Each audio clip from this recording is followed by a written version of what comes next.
Okay, so welcome to Sis Share Your Stories once again. We're going to read through the rest of Old Man Henderson. There are 3 more parts. We did part 1, the director's cut, which is basically one of the guys who was there going into more detail and turning it into slightly a bit more of a story than the original poster did. So that's going to be quite long. And then we'll read out... I have some stories that were submitted. Rad K submitted me some stories from his characters. So we'll read through some of that. I have a few short ones, which I'll probably do in between as well. Just like very quick ones, which is, you know, like a few sentences or a few paragraphs. And I asked the chat what they wanted me to do, and there's like the old Gazebo party. So I think next episode, maybe not precisely share your stories, but more of a like, oh yeah, I'm just gonna read out the old Gazebo party.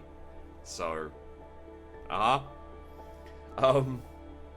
so anyway. This is the story of Old Man Henderson.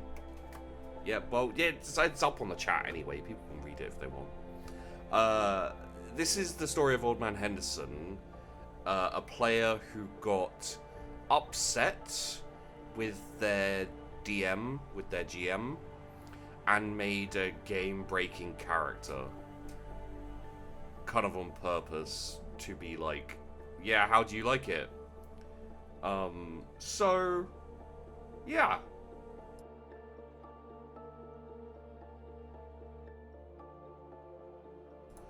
That, it's a really interesting story that we've read so far. And I think it's only fair that we finish it, because otherwise people are going to be like, but what happened to Old Man Henderson? So I'll go through Old Man Henderson, the director cuts bit, and I think there's a little bit at the end just to like fill in some extra detail. So, right, well, it's quite long, isn't it? Okay. As a DM, have you ever worried about getting Hendersoned? I'm a show GM. So for me and for my players, it tends to be about entertainment as well as playing a game. There have been times when I've had a GM who's a little bit railroady, like, you know, what they want to do, they force onto you. But as a GM, I hope I'm fairly, you know, easygoing, and I don't like railroad people, or I'm not like your character dies because he needs to die here. You know, if I feel like there's always a reason for things happening, and I'm not like railroading people. Chaos is your Henderson, isn't it? I mean, Chaos in Rogue Trader Lost is, yes, it is a little bit Henderson. But that's not my, you know, that's not because I do things, like, I just have to implement them. So, Director's Cut Part 2. This is the continuation of the player who played with the Henderson character, giving the more intricate details of what happened. So when I ended the last story, we had a dead Shoggoth, a burning building, a bunch of MIA lawn gnomes, and we totally just ordered some bitching Chinese food. Anyway, at this point in the proceedings, Henderson decided that if he couldn't get a proper brainstorming going at home as to the location of the gnomes, then he could always try Harry's bar. Good old Harry was scared proper shitless of Henderson after an incident with a commie bastard pinball machine prior to the game's start. So he could drink in peace, and nobody really bothered him about the mounting tab. So he's sitting there working on a new plan of action with his 2 best friends, Mr. Daniels and Mr. Walker, when suddenly a news report comes on. got a little bit of dry mouth. Apparently some woman was commenting on how the quiet religious group a few blocks away from the bar just had their shit wrecked. Henderson was very interested in knowing that they were not in fact Mormons, but rather disciples of the Yellow King, which apparently were a radical sect of Buddhism that had the details promptly ignored since there was a hockey game on. Then Henderson had a really good idea, since somebody at the table had the Dragnet theme as their ringtone.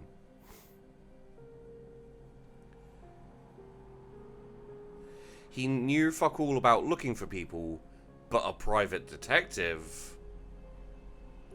So after a few minutes in the phone book, he decides to literally call the first name he saw under the PI heading. By sheer freakish coincidence, the phone in the detective player's office starts to ring. Hello? I need a good man who's good at finding things, doesn't have any great love of religious loonies, and doesn't mind maybe shooting up ugly-ass poodle or two. I'm sorry, but who is this?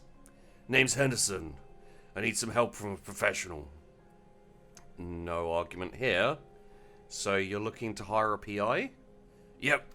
Had something precious stolen from me. And that was? Roughly $40,000 of lawn gnomes. There was a silence both in-game and at the table. What? I'm not saying it's cultists, but I'm pretty sure it's cultists. Or aliens, but that seems unlikely given the circumstances. If you're interested, we could talk down at Harry's on the south side by the river. And then he hung up. Since the detective was quickly getting nowhere with his missing persons case, he decided it'd be good for a laugh. Henderson, meanwhile, had discovered that Harry had acquired a Pac-Man arcade machine and decided to fill the scoreboard with profanity. So, when the detective arrives, he asks for some guy named Henderson and was promptly pointed to a man in unusual attire who was teaching a girl how to shoot pool. Henderson? Hold on just a second. The important part of a shot in pool is to make sure it's smooth. Take all the time you need to line up the shot. Don't let them rush you, he says. And then he sinks his last 3 balls and the 8 in one stroke. He then turns to the detective, who promptly recognizes him and tries to leave. Too bad for him, Henderson decided to follow. So how do you think you're going to go about this? I'm going to get the hell back in my car and leave the crazy-ass arsonist murderer behind. No shit? He looks over his shoulder back at the bar. Which one? He looks at the detective poking me in the chest. What? The church. You burned down a church. They started it. Because you walked in with a shotgun? He asked, exasperated at the infuriatingly flawless logic of a complete asshole. No, because they stole my goddamn lawn gnomes. Yeah, you mentioned that. How do you fucking steal $40,000 in decorative lawn fixtures? Where the hell do you even get that many gnomes? I worked briefly as a prostitute in Thailand. The antique gnome collection was my retirement plan. What?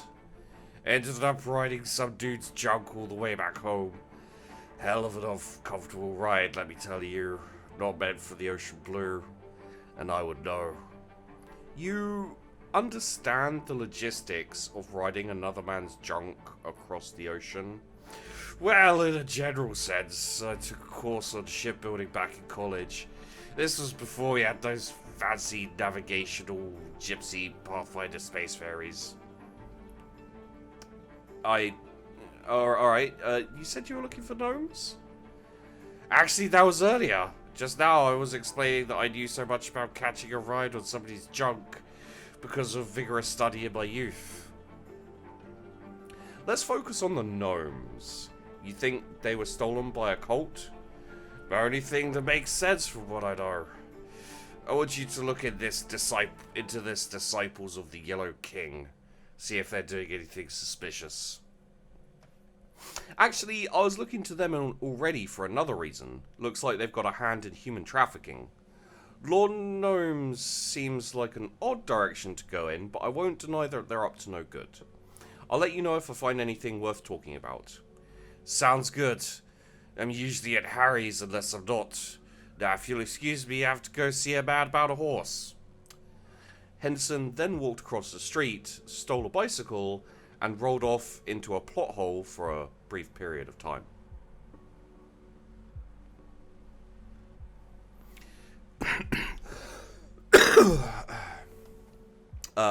So the poster asks. Now here's the question: do you guys give a shit about non-related Henderson-related things?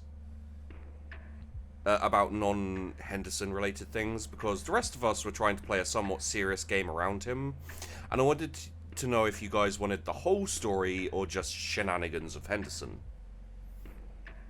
A lot of people vote for the whole story, and so he gives them more details on what happens.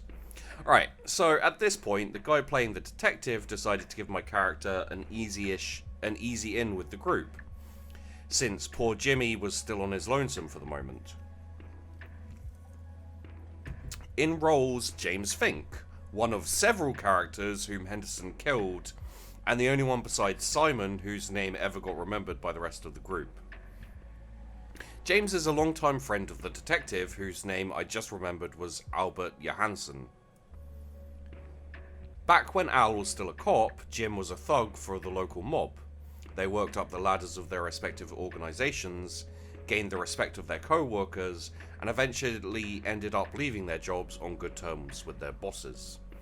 In Jim's case, it was because his wife had a baby on the way then, and asked him to find safer work. Al ended up in a shootout where his partner got killed fighting against a bunch of crazy meth addicts. Shortly after quitting, they ran into each other by coincidence and discovered that the other one was the bastard who kept wrecking our job / getting away, and ended up becoming fast friends. This continued on a fairly regular basis for several years until the Henderson situation, and Al decided he wanted backup, and there was nobody in the world he trusted more. So, Jim said as he walked into the office, "Who's the client?" "Some crazy motherfucker named Henderson." "That his first or last name?" "Man, I have no fucking clue." "Alright, so what you want?" "Apparently he thinks a cult stole his antique lawn gnome collection." "So, drop the nutter." "Two good reasons not to. The cult he's accusing, I honestly believe to be involved in both activity illegal and bizarre. The other is that any man who can afford to just have 40 grand in gnomes lying around can write a paycheck." "Why the hell would somebody have 40? Don't tug on this particular string, Jim. Just trust me. Don't." "So, what's our first lead?" "Well, I was going to go kick around in the ashes of the church my new boss burned down, and then see if there are any witnesses." "Wait, our boss caused the church fire?" "Yeah, so you're in?" "You kidding? I need to see how deep this rabbit hole goes." That evening, they went to the site and discovered the Shoggoth's corpse. There wasn't enough left of it to force sanity checks, but plenty to make them start asking some pointed questions. The professor ended up on the list of people to look into when this body was identified, and then they found the page of the Necronomicon. Recognizing the occult symbols on it, the detective dropped it off at his office while he went to ask if he could borrow a notebook out of one of the cold evidence case lockers. Henderson, meanwhile, discovered that during a recent bender, he had agreed to chaperone a dance at the local high school. So he swings by a detective's office to let him know where he'll be. So he's at the office and he meets Jim, asks him to pass along the info to Al, and then snags the scrap of the Necronomicon on the way out the door, saying he needed paper. Jim failed his spot to notice which sheet he took. The GM fudged it, probably assuming Henderson was going to read it, and he could kill him off via sanity damage. Boy, howdy was he wrong. So, Henderson shows up to the dance in his usual attire, slightly less scruffy than usual, and volunteers to sit outside and make sure punks from the other schools didn't try and gatecrash the party. The more proper people were glad to keep him out, since it meant that he wouldn't be able to corrupt their youth. Henderson was glad because there was no way they'd let him smoke the monster blunt he just rolled inside. I then realised, as he lit an atomica, as he called it, a blunt roughly the size of a Cuban cigar, that there was currently only one piece of paper on his person. As soon as I found out where he was in character, I went to the school to try and prevent the inevitable. Meanwhile, Jimmy, the jock, was sitting outside, sad because his girlfriend didn't come because she was too busy being a crazy cultist. Henderson decides to introduce him to the wonderful world of substance abuse, and like a bro, passes the blunt. To be totally honest, I'm surprised this moment didn't make the original story, since smoking the giant book of bad juju was the best thing to ever happen on accident. So, Jimmy took a hit and totally failed every check the GM sent his way. He saw Jesus, and then Jesus turned into a giant squid thing. In the deep distance, the weeds softened the blow by masking everything behind a cartoony afterglow. So imagine for a moment watching Elder Fug scream Cthulhu Fatang and shoot Daffy in the face. Only instead of a fucked up beak and muttering of "this means war," he screams, "He comes!" and tentacles rip out of his form to molest wildlife. This is the part where I had to go to the door and retrieve the precious shrimp fried rice, but I came back to, so wait, I only lost 15 sanity? Yeah, what now? I pass it back. Henderson, of course, manages to ace the tests, and then comments on how this is some really good shit, man, and how Jimmy is a lightweight. Jimmy then does a bit better, and they get to swapping stories. Pretty soon the cult comes up, and they agree to join forces for the sake of cute girls next door and lawn gnomes everywhere.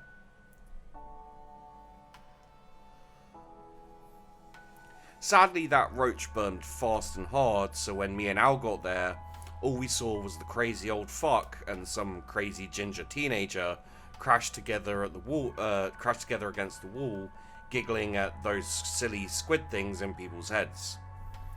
So we then discover the kid's connection to the madness, and promptly discover what he knows. This leads to the three people who didn't have school tomorrow, both in and out of game, to prepare a stakeout of some church. So at this point, we all get into Jim's van and park down the street from a church. The church happens to be on the end of the road at a T-shaped intersection, and we've parked a bit up the way from it. Man, stakeouts are boring. No shit, Henderson. Do you have anything useful to contribute? Not really. Should have bought a book or something. Would you be paying attention to the building if you had the reading material? Not really. Then I guess that would defeat the purpose of a stakeout, wouldn't it? Not if you two were watching. Hell, we could have two of us watching the Mad Plague Bait.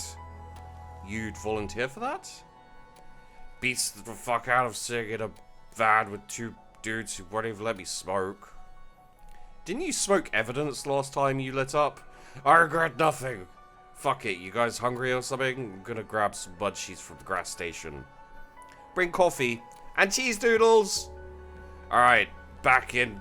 Fuck it, just leave the doors unlocked. And he went in search of snacks. When he hopped out of the van, one of the cultists happened to see him on a lucky roll, and as he walked around the corner into the gas station, they ran out and beat the shit out of the two of us left behind.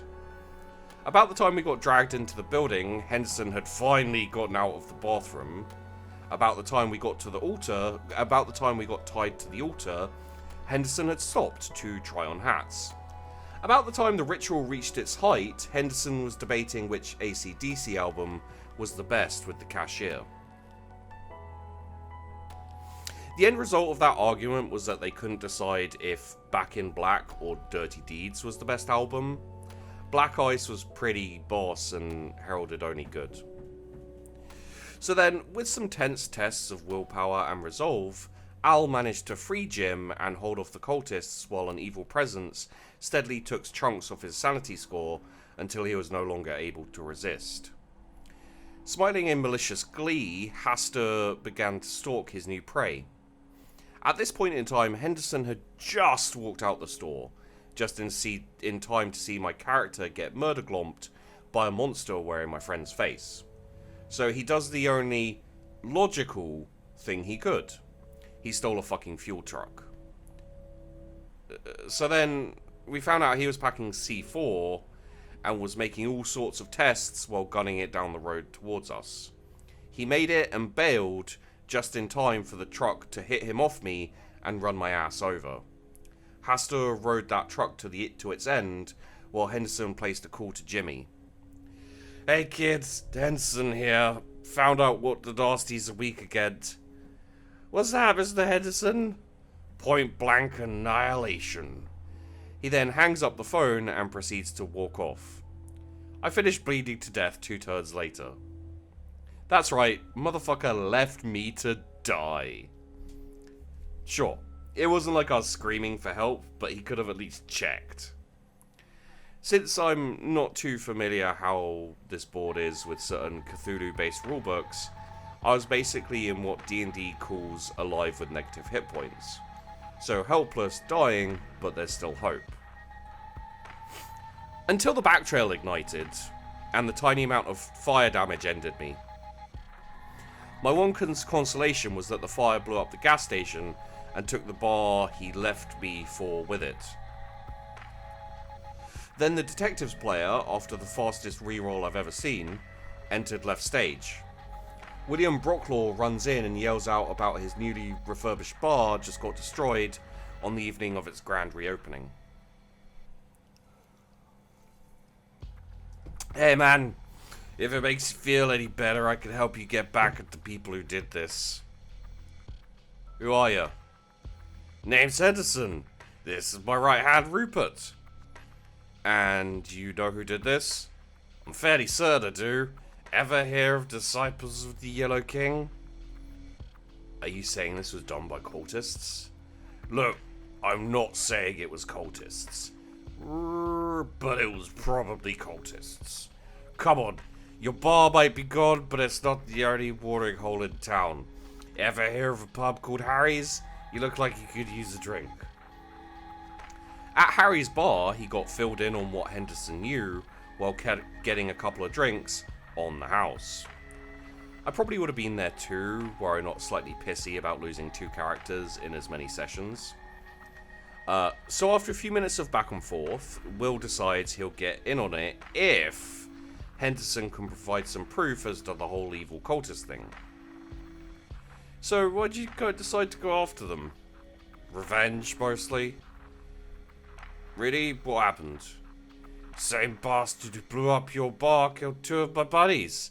This is after they stole all my fucking lord gnomes. Damn. Tell you what, when we catch the guy, I'll hold him still while you kill him.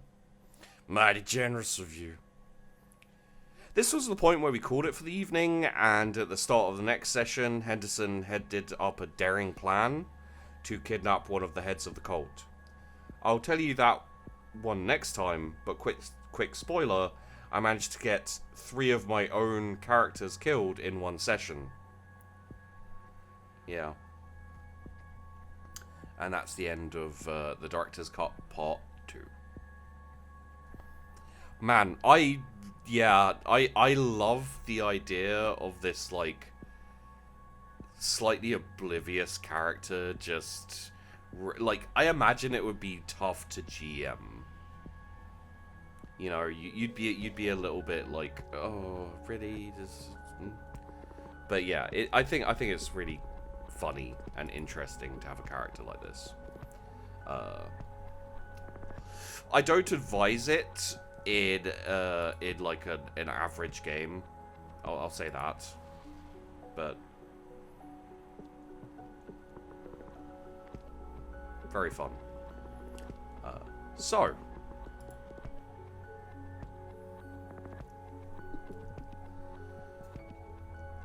Director's Cut, Part 3. A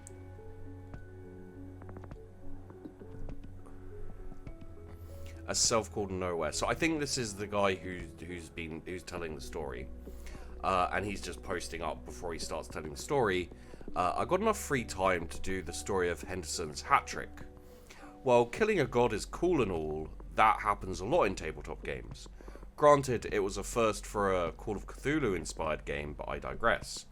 Henderson has another record that I find far more irritating for obvious reasons. Henderson is the only PC I've ever seen to manage to kill the same player's character 4 times in a single session, namely mine, the bastard. I'm going to type this up in chunks around what I'm already doing, so don't be surprised if it takes a while.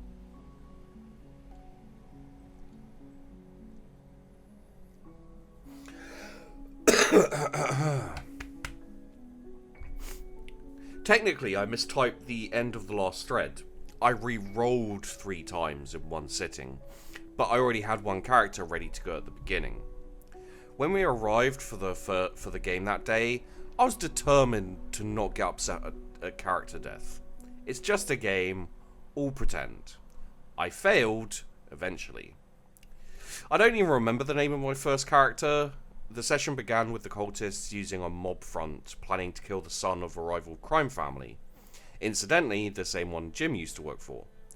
I was playing the role of the bodyguard, and I was quickly knocked out and thrown in the trunk of one car, while the kid was loaded into the backseat of another. Enter stage left, Henderson and Will. They see them wacky cultists up to no good, and they decided to nick the vehicle with the visible hostage. While Will hotwired it, Henderson punched a hole in the gas tank of their second car and lit it off. They then sped away after unknowingly leaving my character to burn screaming in the trunk of the second car. Approximate elapsed time between the start of the session and the first character death, 2 minutes and 30 seconds. I promptly rolled up a second character and agreed with the GM that I should wait until a more appropriate time to join the scene than in the middle of a drive across town. They then decide to pull into a local bar with the Don's kid to help him get off his problem. My second character of the evening's name was Ronald. Ronald was a used car salesman coming off the tail end of a bad divorce in which his wife gained all their worldly possessions and then promptly killed herself and left it all to the new church she had found, the Disciples of the Yellow King. At this point in time, he was playing darts. Unbeknownst to him, a cultist from that church just let loose a powerful entropy curse after the car that was stolen from them. A curse with a very specific target: the brake lines of the car coming in for a hard stop just outside. Ronald looked at the perfect game he was playing and felt genuine joy for the first time in weeks. Then he was ripped in half by a BMW coming through the brick wall behind him. This was less than 10 minutes after the first death of the evening. Henderson gets out of the car, and the bartender with mob connections immediately puts a gun in his face. "What the bloody hell do you think you're doing?" This is the bartender, sorry. It's unclear. "What the bloody hell do you think you're doing?" "Tried to escort a young man to safety. Damn cultists must have cut the brakes." The bartender then recognizes the Don's son and calls him over to see if he's alright. Danny, the boy, is confused but mostly unhurt. This saved Henderson's life, but the GM soundly refused to let me just take control of such a politically powerful character just to get back into the game quicker, so I decided to roll up another, a cop looking into a lead in a weird house across town. A weird house connected to a cold case that his old friend Al asked about immediately before his mysterious death in the middle of a huge explosion. A place the mob had just told Henderson and Will should have answers for some of the questions they had as a favour for saving their son. They get there after me and open the door to creep inside. I've already investigated the upstairs and found notes saying something about a lab in the basement. Henderson, in the meantime, had gone straight down on the logic of what the hell kind of evil cultist just fucks around in the living room when they have a creepy ass cellar to play with.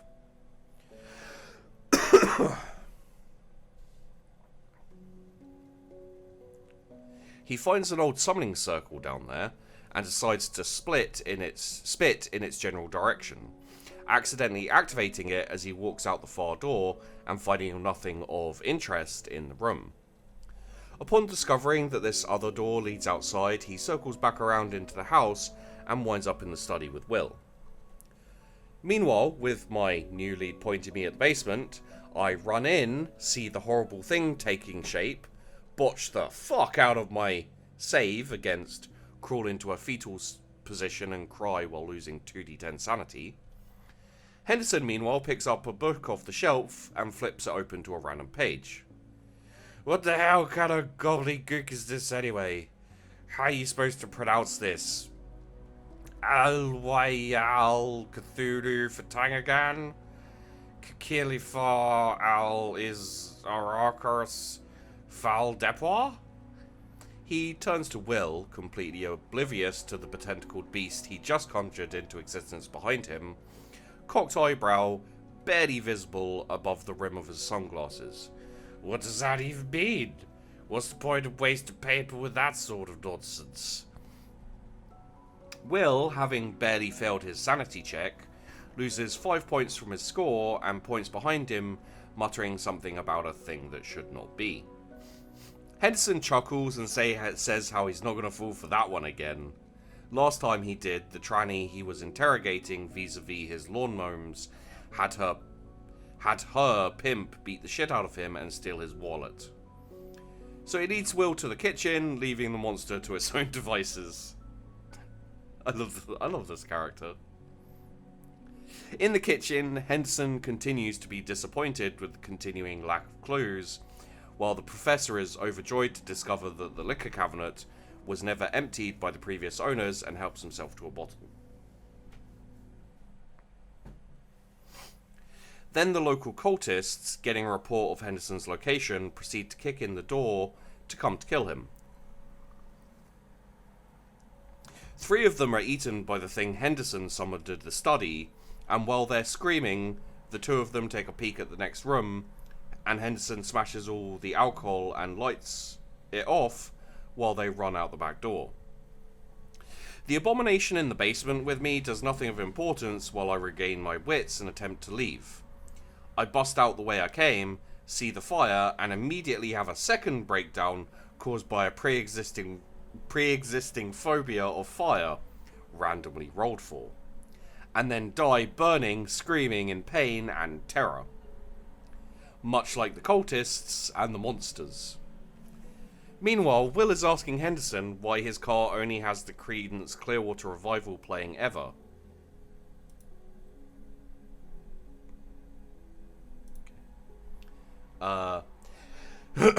It turns out that it's because the CD is jammed in there and the radio is broke. Henderson just never bothered to fix it because Creedence is awesome. Can confirm Clearance Creedwater Revival. Creedence Clearwater Revival is one of the best ever. So they ride away, happily listening to Around the Bend, while I fucking died for the 3rd time in the last hour. At this point, I was beginning to get a little pissy and break my promise to myself to not let the game get to me. I rolled up another character determined to do something of consequence in this session. I end up with a nasty street fighting thug named Patrick. Somebody in a yellow robe gave Pat a pile of money and a picture of Henderson, asking to make sure he disappeared. Now, normally Pat would think twice about accepting such a shady deal, since he preferred to rough people up since it couldn't get you 20 to life.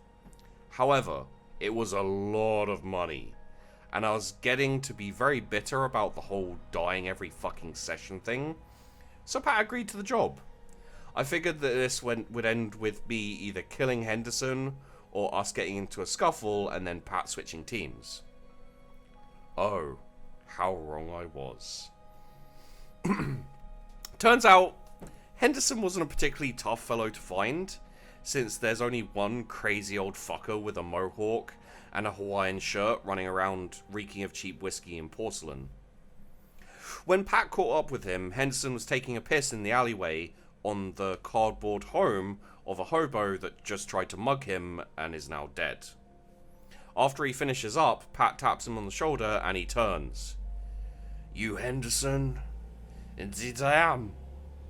And then Pat's right hook hits him in the face and smashes his aviator shades into a useless mess of metal and glass shards. At which point Henderson very calmly pulls it off his face, pulls out a spare pair of shades, puts them on and comments, "Well, that was kinda rude." Then Pat caught him with the left. Henderson then tosses the second useless pair of sunglasses aside, dons a third set, and says, "Now, son, I've only got one more pair on me, and I've got considerably less patience than that. What the bloody all-loving fuck are you doing here?"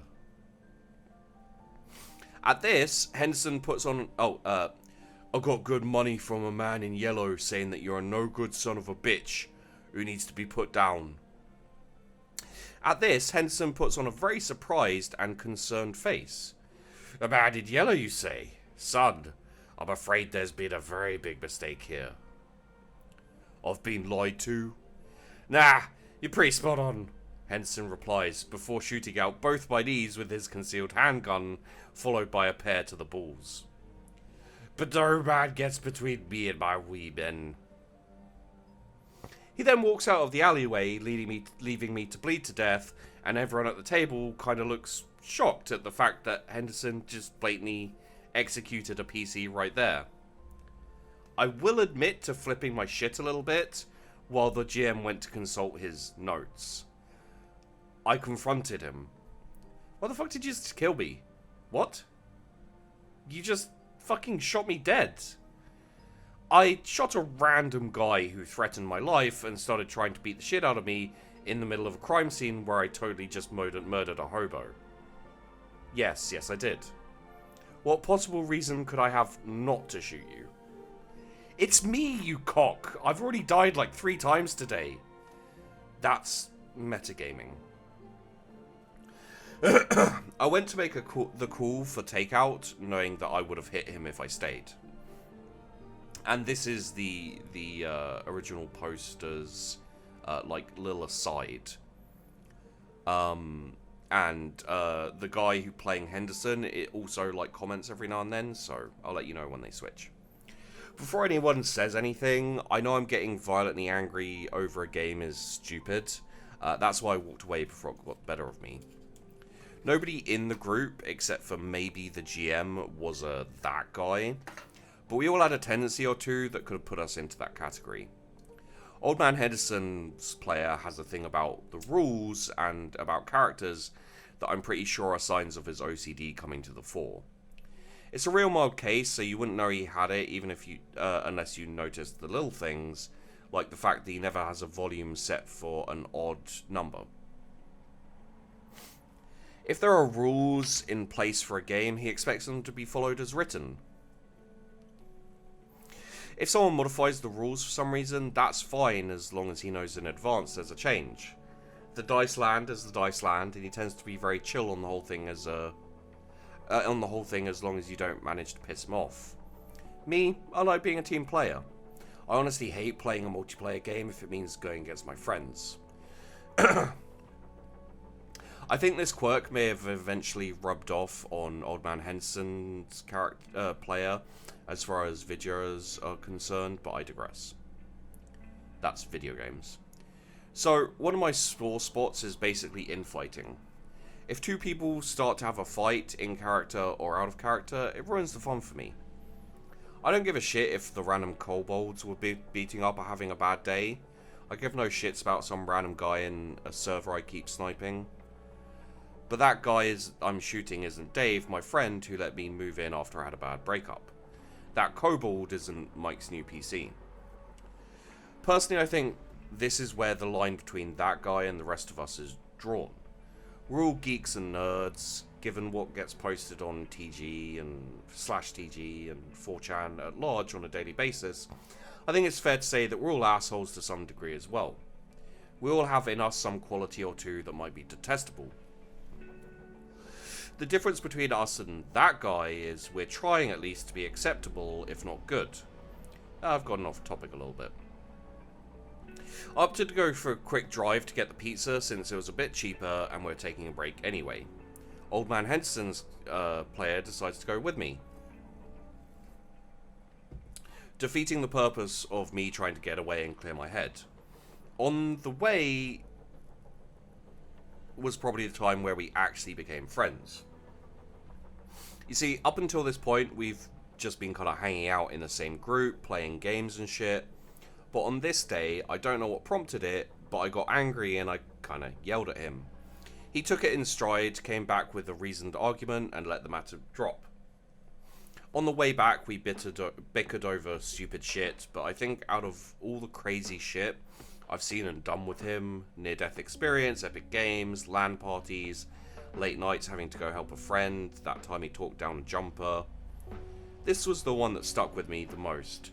Partly because I've never before seen anybody just let their guard down and be honest like that. I won't share what we talked about except this. He actually bought some anger. And then Old Man Henson's player chimes in. For fuck's sake, are you ever gonna let me live that down? That CD was fucking garbage and you know it. I didn't at the time. Fuck, Metallica's pretty consistently awesome. How the hell was I supposed to know that was the album they're gonna fuck up? It was 2 fucking years before we even met, and I already apologized for it. Make all the fucking excuses you want, man. The truth's out there now. Now all the internet know you done goofed. Anyway, back to the story at hand. We get back to the table and GM has got some new stuff lined out. I decide to opt out of re-rolling and rejoining even though we're like halfway through the session, because I wasn't ready to have another character killed off just yet. Will and Henderson bounce around trying to find a lead to work with for the whole revenge plot they were kind of working on.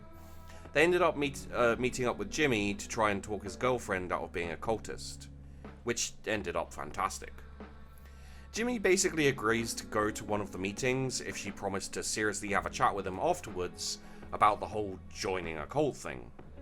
She agreed, basically telling him he'd totally changed his mind once he saw what it was all about. Jimmy was a smart boy and he called Henderson's cell phone for backup in case things went south. So, pretty soon, Henderson and Will are sitting outside the church on the curb, waiting. Henderson breaks the silence. Man, I fucking hate stakeouts. They aren't that bad. Last time I was on a stakeout, 2 of my friends got killed and your bar burned down. Does this shit happen on a regular basis with you? Not causing it. Well, not usually. I remember I got arrested about a year ago for scaring a cook shitless. What? Why? I told the motherfucker I was allergic to olives. I get olives on my everything. I could have fucking died if I didn't check it out. There's a silence. Then, fuck it. There's a Best Buy and a video rental place around the corner. I vote we get one of those portable DVD things to the movie. Fuck, yes, shit. We're just here in case Jimmy calls us. Let's get baked and watch something funny. So they went and got a copy of Grandma's Boy, got high and laughed their asses off. In public, outside a church, they're supposed to be watching for cultists that already know what Henderson looks like. Surprisingly, nothing comes of this until Jimmy calls them from inside the church. Apparently, they just called up some kind of demon and told it to eat his girlfriend and him as a sacrifice to their god. His girlfriend, shocked at the sudden change in tone from the companionable, welcoming air that was there before, suddenly realised that cults aren't as awesome as she thought. And that's when Henderson and Will run inside, guns drawn. Jimmy, wise man he is, grabs his girlfriend and ducks, while full auto shotgun spray kills every motherfucker in the room. They go outside and into the car. Henderson starts it up while Will keeps the arson streak alive and sets the building on fire. As they pull away, Carrie, Jimmy's girlfriend, goes all my hero on them. And the soon two freak teenagers are getting busy in the back seat. Will looks shocked while Henderson lights the bong up and starts hotboxing while cranking up the stereo. Which is when they pass a cop going in the opposite direction. To this day, I giggle to myself thinking about what that cop must have been thinking when he saw that. There's Henderson driving the car, taking a hit off a bong the size of a god. Next to him is a dude who looks like a slightly less fat Kevin Smith, looking bored out the window. There's so much smoke inside you think the car's on fire, and there's a couple of people obviously fucking in the back seat. I'd like to think that he was thinking about his family, or going to watch a hockey game at the bar with his friends, or maybe finally asking the cute waitress out. Some part of me desperately wants to know why it took him 2 blocks to process what he just saw. Henderson just keeps going, not a care in the world. Cop turns around, starts to follow him. Henderson keeps going. Cop turns on his lights. Henderson keeps going. Sir, pull over the vehicle, the cop says into his loudspeaker. Henderson pulls into a drive-thru. The cops walk up halfway through an order of tacos and politely ask what the fuck he's doing. Henderson responds with a hold on a sec gesture and finishes his order. Then he asks the cop if he wants anything. The cop asks him to please step out of the car, sir. Offers of a chalupa are denied. Henderson gets out the car, a plume of smoke accompanying his exit. Jimmy and Carrie are kind of blushing and avoiding eye contact, mostly having recuperated. Will, having seen 3 cosmic horrors in the last day, killed a bunch of people, and still coping with the loss of his bar, apparently has no fucks to give. He just sits there, high off his ass, listening to Fortunate Son. The cop interrogates him as to why he didn't pull over, and Henderson responds that it was because he was colorblind and didn't realize there was a cop behind him. The cop asks him why he smelled like weed, and Henderson replies that it was because he just smoked a huge fucking bowl, but it's cool because he has one of those medical licenses. When asked about kids in the back seat, he stated confusion and asked what kids, before looking back and seeing Jimmy. Hey Jimmy, when'd you get here? You came to pick us up. No shit? He turned to the cop. Tell you what, memory's the first thing to go, followed right by the memory. How can I help you, officer? After replaying the conversation a few more times, the cop made Will drive, and they left relatively unmolested with their tacos. The end of part 3. Well, the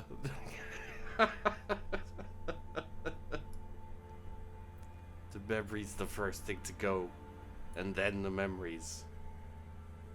Is there a problem, Ossifer?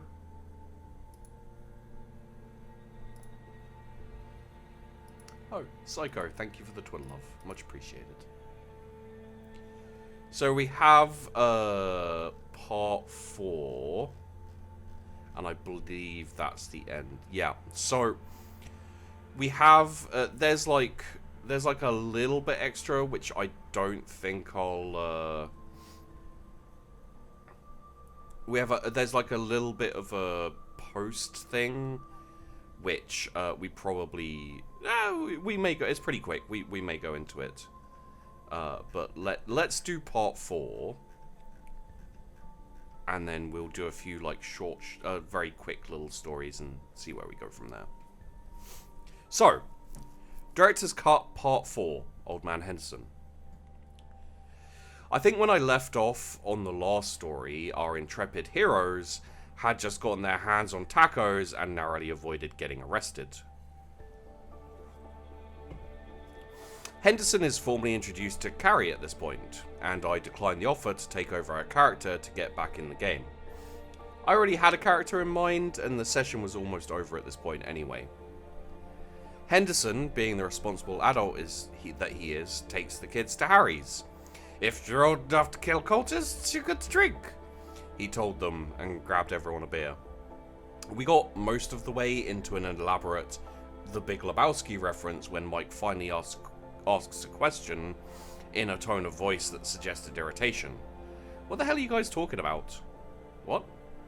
I mean, you guys are clearly having a laugh at my expense. I don't mind that, but I'm not getting the joke and it's pissing me off. Dude, Henderson is practically the dude from The Big Lebowski. That can't be accidental. It was. I've never seen the movie. What? I've never seen The Big Lebowski. What the fuck do you mean you've never seen it? Not sure how that can be misinterpreted. I think my uncle mentioned it, liking it in passing once. So Mike is the player who's playing Old Man Henderson. They're basically, like, joking about, you know, The Big Lebowski, and he has no idea what they're talking about. The GM agreed to call the evening right there so that he could work on the next part of the game, while we dragged our fearless leader to watch what we thought was a fantastic movie. So, at Harry's, they bump into my second to last character, Malcolm Reeves. Mal was a soldier who just got discharged from the military after a tour of duty sent him into a nest of monsters. He was diagnosed with schizophrenic hallucinations caused by PTSD and sent home. He overhears Henderson talking about cultists and deformed hell poodles and asks if he can get involved. We move out of the bar as the evening begins to set in various degrees of drunk. We start with the building Henderson exploded. Nothing. We go back to the remains of the church Henderson burned down. Nothing, nada. Same story with the old mansion and the cult meeting we saved Kari from. Fucking cultists, Henderson yelled dismayed. Not one clue anywhere. Maybe if you didn't burn down everything, we'd have more to work with. We wage a scorched earth sort of war here, kids, Henderson says darkly. But that could wait till we get a lead. Anyone have any ideas? Jimmy, buzz well on its way to wearing off, raises a hand. The internet? What the hell's the internet? And then Henderson learns something new about the world. Seeing as how Carrie and Jimmy's parents wouldn't want a trio of random dudes showing up to use their computers, they do the next most logical thing. Break into the library and use public access lines. Sadly, Google had 0 useful results under grab poodle fucking cultists. Disciples of the Yellow King, as Jimmy pointed out and then corrected Henderson's spelling, had a list of locations and possible meeting times for various groups across the city. There were 10 unmolested locations, and several of them were having meetings this very night. Clearly, the GM was wanting us to get back to investigating. Henderson instead bought enough gasoline to make about 50 Molotovs, and we burned every one of those motherfuckers down that evening, before dropping the kids off at home for a good night's sleep. Mal buys the first round as we watch the news, seeing our exploits all over TV. We all got a good laugh when the cops apparently failed their assorted checks, tests, and investigations. Since we players decided as a group that going to confront possible suspects meant have no clue what the fuck's going on, and we're just going to arrest Jeff Bridges, Kevin Smith, and Marshall Mathers. Triumphantly, we return home for the evening, and we all catch the news the next morning. Apparently, people are appalled by the hate crimes against this one religious group in the community, and they send their prayers with them.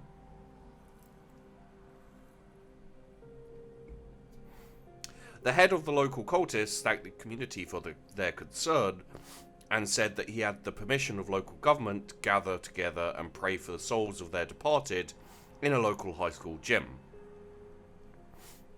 In retrospect, the GM telling us that every living cultist of Hastur would be gathered in one convenient location should have been a hint that it was a trap. Like one big enough to be visible from space. This is when Henderson had a cunning plan. He was going to go there and talk to the head cultist guy. I tell him that it's a fantastic plan, since Will already shared the summoning of the demon thing Henderson accidentally accomplished with him. So the new plan, of which Henderson was only vaguely aware, was that Jimmy was going to help the deacon set up a slideshow thing for all of the words of prayer that he was going to lead. Henderson asked what significant lawn gnomes had in their worship. The deacon, after deducing that he wasn't in fact being mocked, explained that the church was rather neutral on the topic of lawn gnomes. Henderson then kept chasing the line as hard as he could, asking of things like human-gnome relations, whether the gnomes had souls, whether said souled gnomes could theoretically be used as sacrifices to Satan. The deacon then, and I'm quoting the GM here in the only good line he had the entire game, gave Henderson a look. A look that can only be summed up as, dude, I fucked a Shoggoth and you're creeping me out. Jimmy then led Henderson away from the fracas after he completed his secret mission of changing one of the slides about a third of the way into the show. That evening, the cultists prayed to Hastur. They asked for guidance and protection. They asked that their dead be avenged. They asked that they be allowed to continue serving. Or at least, that was the intent. One of the slides had been changed to say something more like Alwia al Cthulhu Tagan Kilifa al is Arakas fal Depois. One horrible tentacled monstrosity per member saying the prayers out loud. The GM assumed that we would crash the show. Instead, we chose to barricade the doors and leave. After the horrors had ripped apart the cultists, they turned on each other. Soon the hall was left with only the dead and dying, while some stone-cold motherfuckers shot pool across town. However, we didn't account for one thing. Hastur wasn't the only game in town, and High Priest of Cthulhu felt 100 monsters being called into the world in his master's name. He investigates and finds the scene of the crime, and then looks into the earlier summoning performed by Henderson. Gravely insulted by the turn of affairs, he uses a sympathetic binding using what little remained of the corpse to sick a pair of hellhounds on Henderson before returning to his meditations. When they catch up to him, Will's already gone home, the kids are sleeping, and Henderson's going for a walk with Malcolm. We're in the park, not far from his house, about to part ways when we hear a horrible snarling noise. Pistols drawn, we get a lucky shot off and kill one of them, while a second leaps onto Henderson's face. He throws it off and dodges its second coming. Guess who gets a crit to the fucking throat? Fucking guess. Yes. I'm still bitter that no character other than Simon survived across multiple sessions. So as the monster kills me, Henderson manages a few solid kicks into it. The summoner, having detected a kill from his beasts, dismissed the survivor, assuming that he got the kill he desired. Henderson called the cops, and Mal was given a small but tasteful funeral at the military's expense. The official police report reads it off as mauling by some dogs that apparently escaped, heavily wounded. The surviving party members raise the glass in his name, while you and I are going to diverge from the sad scene. That night, on the way home, I had a terrible premonition. I now wonder, looking back, if this was the same Fey mood that took Mike the evening he created Henderson.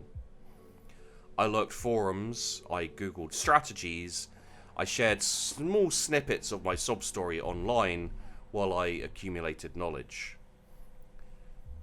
Henderson was born of madness and a man's hatred towards blind antagonism. I, on the other hand, turned my eyes towards a magic more solid, practiced, dependable, evil.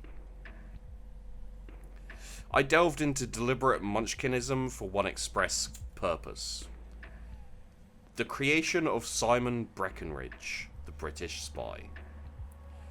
I knew setting out I would never curb Henderson's madness.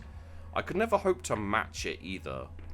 I therefore built Henderson's exact opposite: competent, sane, cunning, his karmic balance, the yin to his yang, his fucking soulmate in plot annihilation. The perfect support character.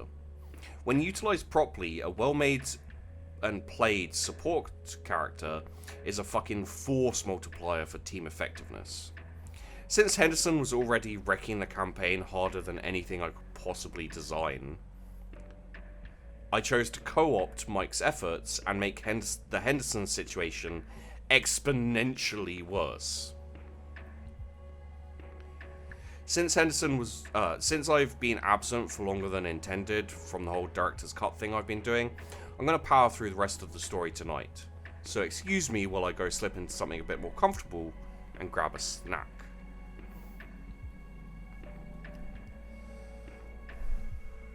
Henderson's player says in the chat, Simon was intentional? That explains so much.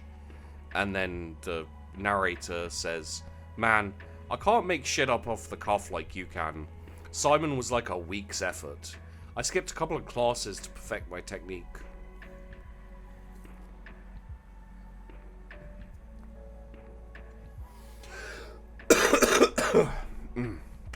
Got a bit of a cold. Apologies. Switching away from the antics of Henderson for a little while, we take the action to London. Most spies who try James Bond level bullshit get killed. They get lost or abandoned by their own country. Most spies are not Simon Breckenridge. Due to careful manipulation of events behind the scenes, he managed to close multiple gaps in security, sleep with the most attractive ladies in town, and pass all the blame to other people. He had a distinguished career behind him and retired at age 45 with enough embezzled government funds to have him tried for treason. Less than a week later, without his spy network in place, his country house is destroyed, and he goes back to work trying to figure out who killed his wife. His one lead skips town on a boat, so he goes to America with one goal in mind: revenge. He knows that he'll have to use local conditions to his advantage, since he is going in blind and without a penny to his name. After all, the Crown could hardly be caught funding a covert operation stateside. I track the yacht and find out where it intends to make landfall. I send a wire back home and discovered that it's an influential member of a group known as the Disciples of the Yellow King. Looking around, it's not exactly hard to figure out why he might be interested in this town. Someone apparently declared war on his fucking religion.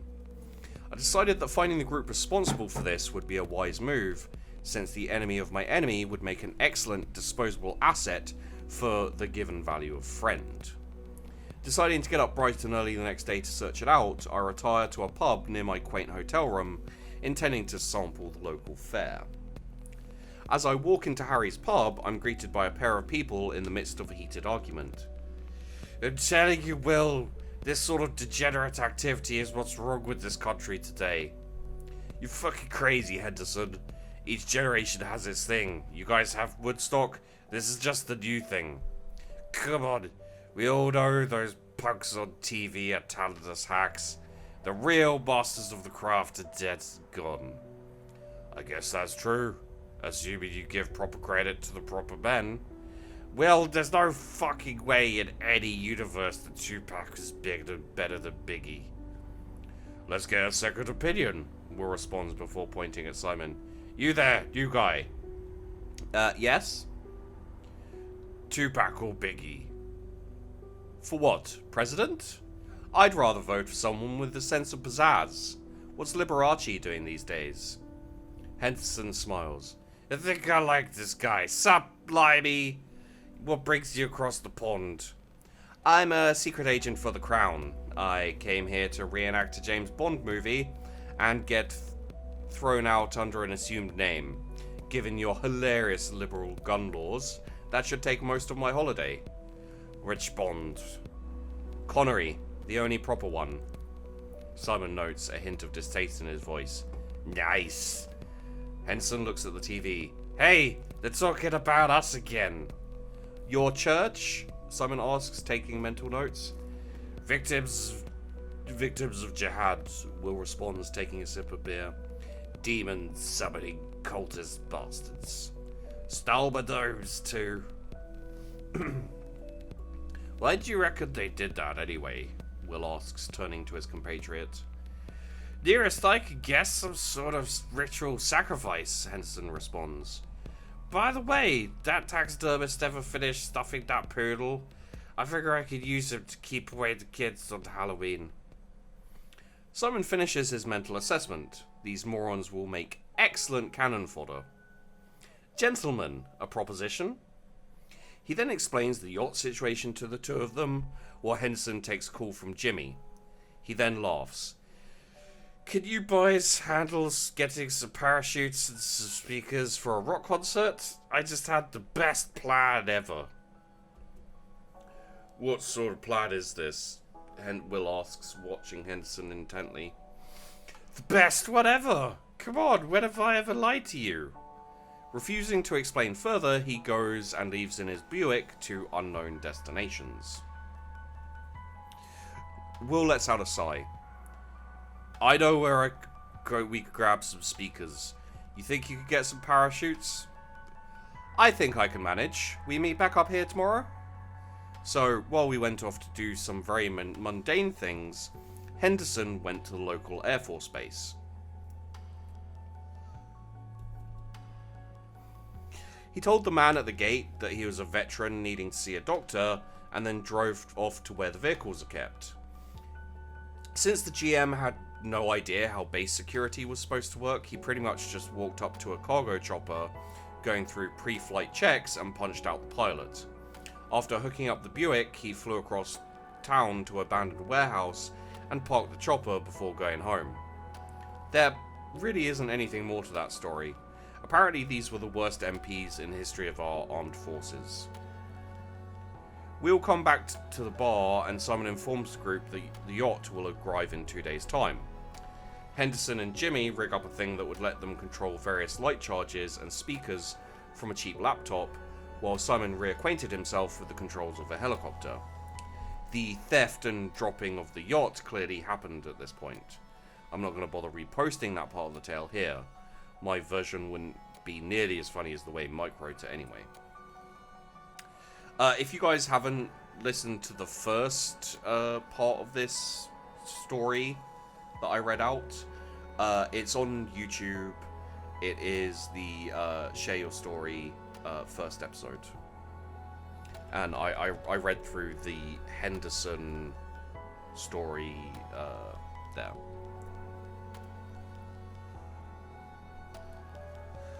Henderson writes in chat, the player who played Henderson writes in chat, I totally expected more resistance. I planned that shit out like a Shadowrun style attack, and then nothing happened. I just kind of walked in and jacked the chopper.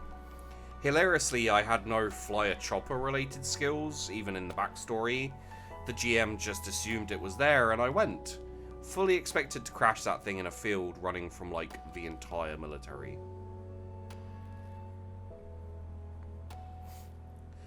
At this point in the game, having dropped the yacht, we are under no illusions as to what was going to happen next.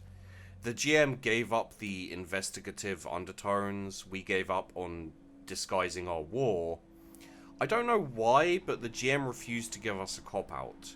He didn't want to just rage quit and go, rocks fall, everyone dies. The session ended with us dropping a yacht, and we all walked out of there fully expecting open warfare when we returned to the table. A week later, we met for the last time as a group after months of weekly games. It took Henderson about 3 weeks to completely destroy any semblance to a plot or long-term goal.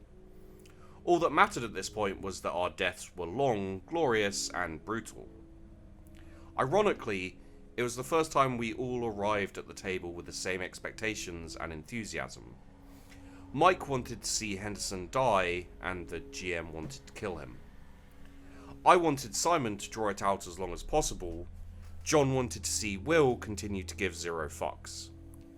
In a way, we all succeeded in our respective goals.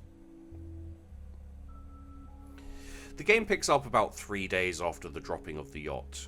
The remaining cultists begin to kill each other in open warfare, and the police and federal investigators are all flipping their shit over the blatant wizardry happening. In the midst of it all, we're hitting high priority targets and wreaking as much havoc as possible. The Buick is sacrificed as a car bomb to wipe out a police station filled with Shoggoths. We manage to briefly steal a tank from the National Guard and drive right through a bunch of zombies in a shopping mall. Henderson updates his outfit, swapping the Hawaiian shirt for a leather jacket, the back of which is emblazoned with a gnome wearing aviators throwing up horns. He also dons a regular pair of grey cargo pants, since he would have more pockets then. Simon puts on a tuxedo and refuses to take it off, while Will donned a Flogging Molly t-shirt and a utility kit.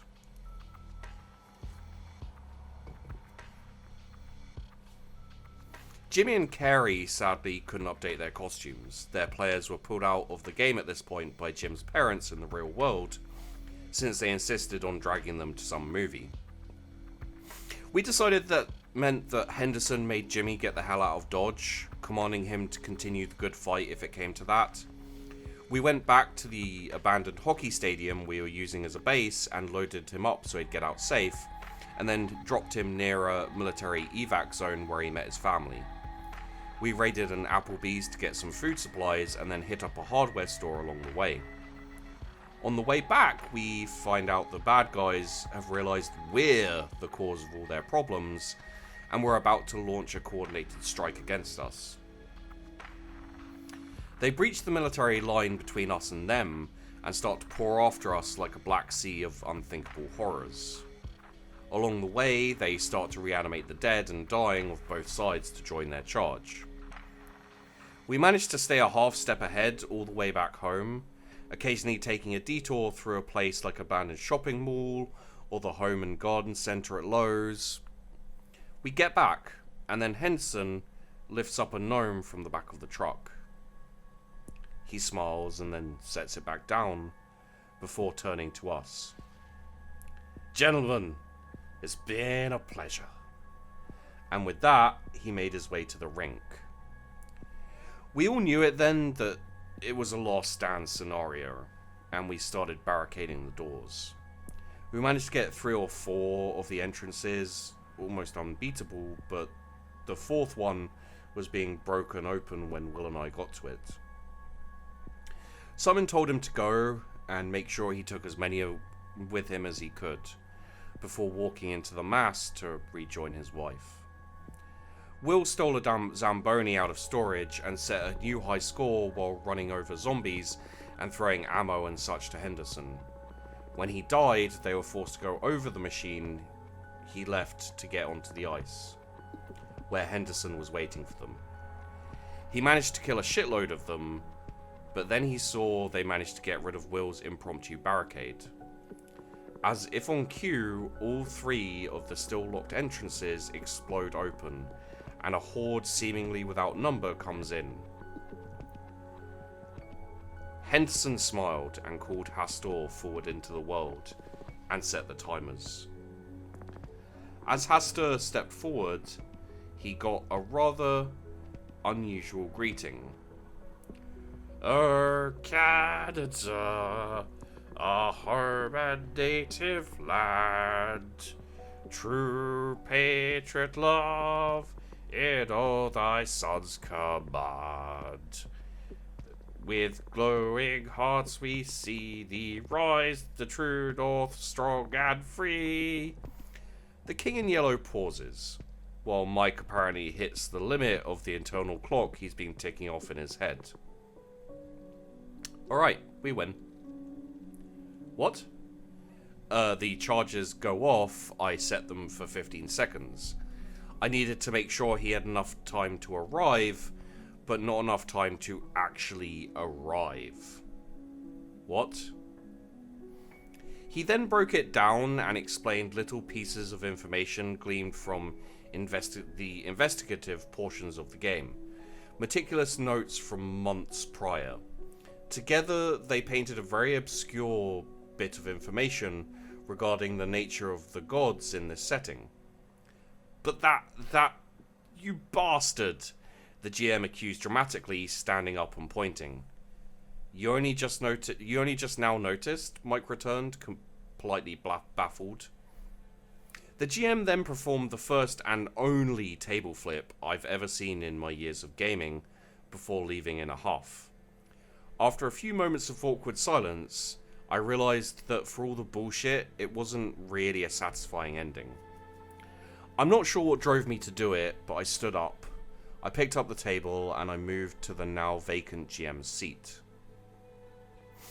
Henderson came to a few moments later, most of his body crushed in rubble. A few feet away he notices another figure. "Sup," he wheezes while reaching into his coat with his one good arm, pulling out a joint he stashed away for future use. "I'm dying," the form replies, his voice weak. "I must commend you, human. I did not think you capable of such a task." "Yeah, you seem the type to know a lot. Something I learned early in life is that no one accepts a sucker punch from someone they underestimate." He then lights his slip with a smile. "True," the form responds. "You know, I've been following you. You know I never took your gnomes." "Fuck, really? Well, now I feel like I might have overreacted a bit," he says with a cough. He then passes the blunt to Hastur, who, after only a moment's hesitation, accepts. "You apparently gave them up for charity auction," he informs him. "You know, I've figured out everything but one little detail. Mind if I ask you a question?" "Shoot." "Is Henderson your first or last name?" "Man, I've got no fucking idea." Laughing, the man and the mad god died together moments later.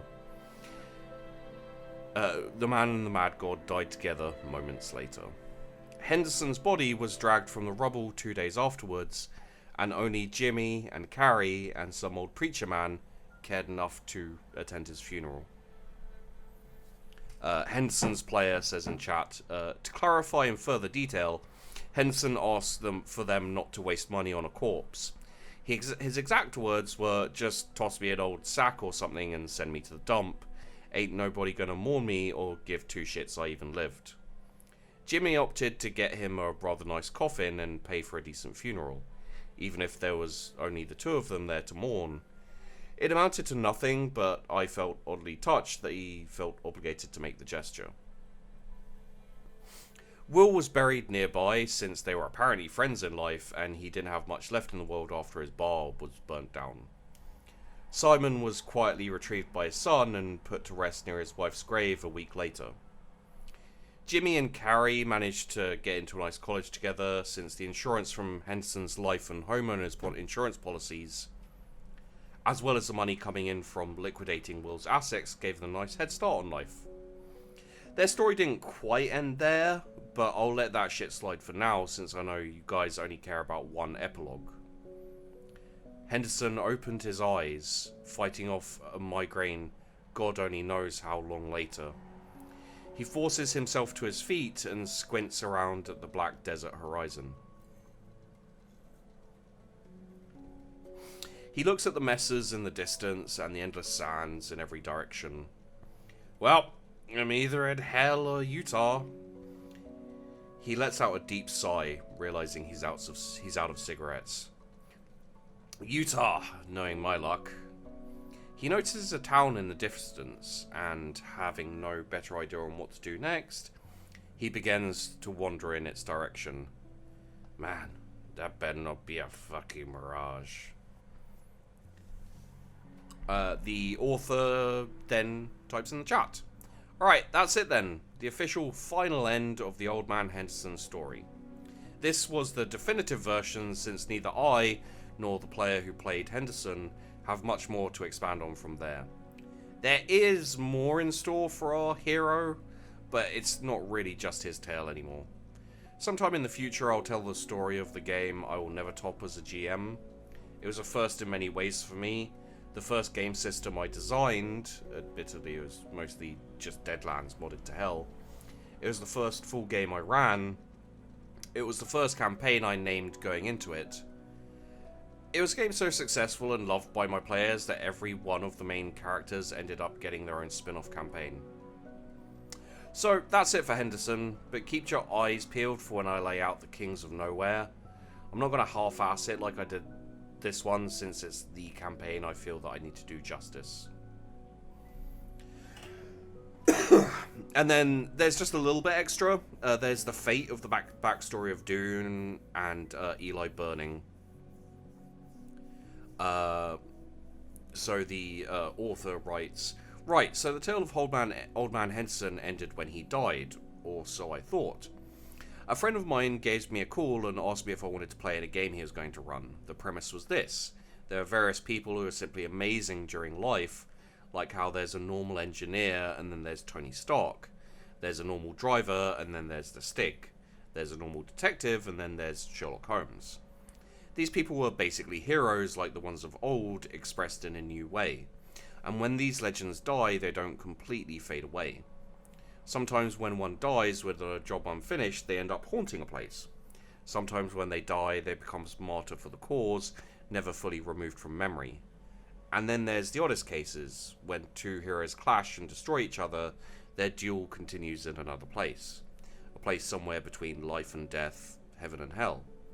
Here, their quarrel is settled properly, and the winner gets a second shot at life.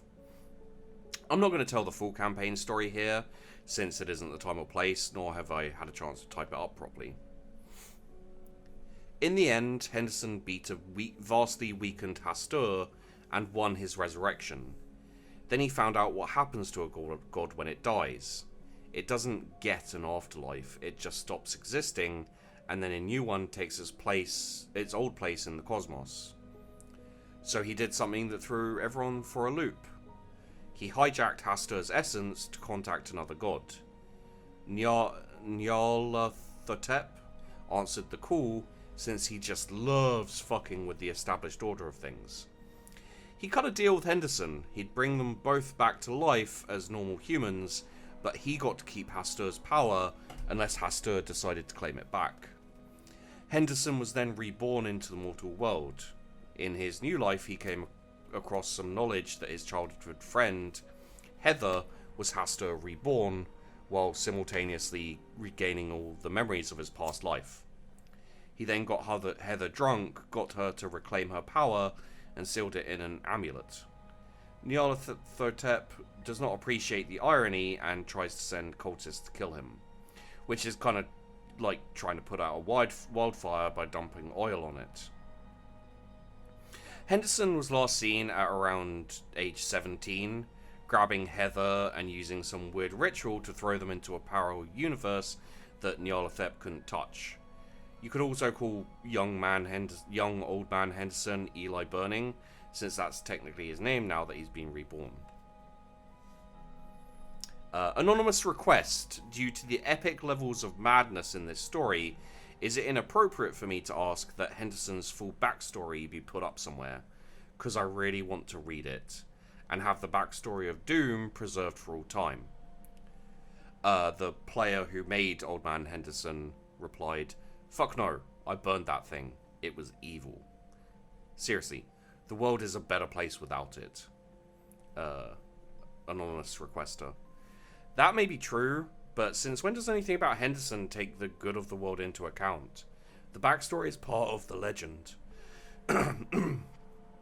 Old Man Henderson's story can't be told in full without its release. Besides, it's 320 pages. The only people who will read it are those who need to use Henderson as inspiration. Translation: have a jackass GM. Old Man Henderson's player: I burned that motherfucker. I'm pretty sure I've said that before. There's only ever existed one copy. The end. Oof. That's a fun story.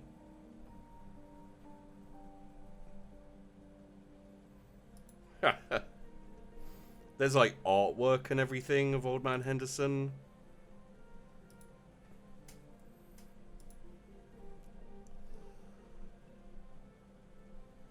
There's one of him as a Imperial Guardsman, it looks like.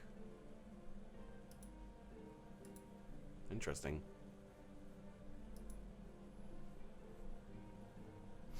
Call of Cthulhu's always fun. I'd like to play. I played it. I played it as a one shot once, and I didn't do too much in that one. I made a silly character for it, and yeah, he did okay. He did okay. Call of Cthulhu sounds worse than Rogue Trader Lost. I have an idea for like something that might actually end up being worse than Rogue Trader Lost. Weirdly. But yeah, there's that. So, I think what we'll do is I'll read out a few of the really short ones I have. They're like, they're just like really kind of short little ones, which are like, this thing happens. You know, it's a few sentences even sometimes. And then we'll read out. Okay, so we've got Surge. Yeah, so we'll read out the story of Surge. It looks like there's 3 parts to the story. Not super long, but we'll read them out. After that, and then we'll see where we go from there. So, here's a quick post on. It looks like 4chan or something like that. Anonymous poster, obviously, but he says, "So guys, as a GM, I just killed my first player. What do you think?" And there's some people replying like, "Was it your fault, the players, or the games? If you ain't gonna post more, I ain't gonna give a fuck." And someone else says, "Now go for a TPK." And then someone replies, "Guys," and then quotes the original poster, "Killed my first player. Not character. Player." I think he's given all the detail he can. Which is just like, yeah.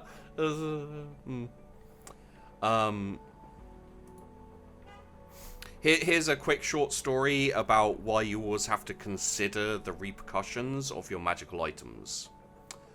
My friend purchased a magic ring for 5 gold, which the traveling salesman had the power to make it look like his finger disappeared when he put it on. The novelty worked just as described, except that it didn't look like his finger wasn't there. It truly wasn't. A little guesswork, and he decides it must be a fey ring, a tiny little portal into another dimension. Rolling up tiny pieces of parchment with letters on them, he would push them through the ring and they would disappear. He would do this several times a day for a week or so, but nothing would happen. Finally, a letter was sent back. A tiny little scroll that required a glass lens, which was rather expensive to purchase, to read. It rather rudely asked for him to stop littering the Fae's study. So my friend decided to do what any intelligent person would. He threw the ring into the bottom of a lake. A month later, the Fae Kingdom is waging war on all humanity because the Queen of the Fae's castle is completely flooded, and the merfolk tribes that lived within the lake are waging war because some foul sorcery has dramatically reduced the amount of water in the lake and continues to do so. Hundreds of people die or enslaved each day, and no one seems to know where the source for all these troubles came from. Most people are blaming the druids, who are being hunted and killed, all while their sacred groves, the druids were to protect, are razed and destroyed by the supernatural war. Our adventuring party, deciding that we couldn't stand to see all this happen, moved into the next region, away from all the chaos.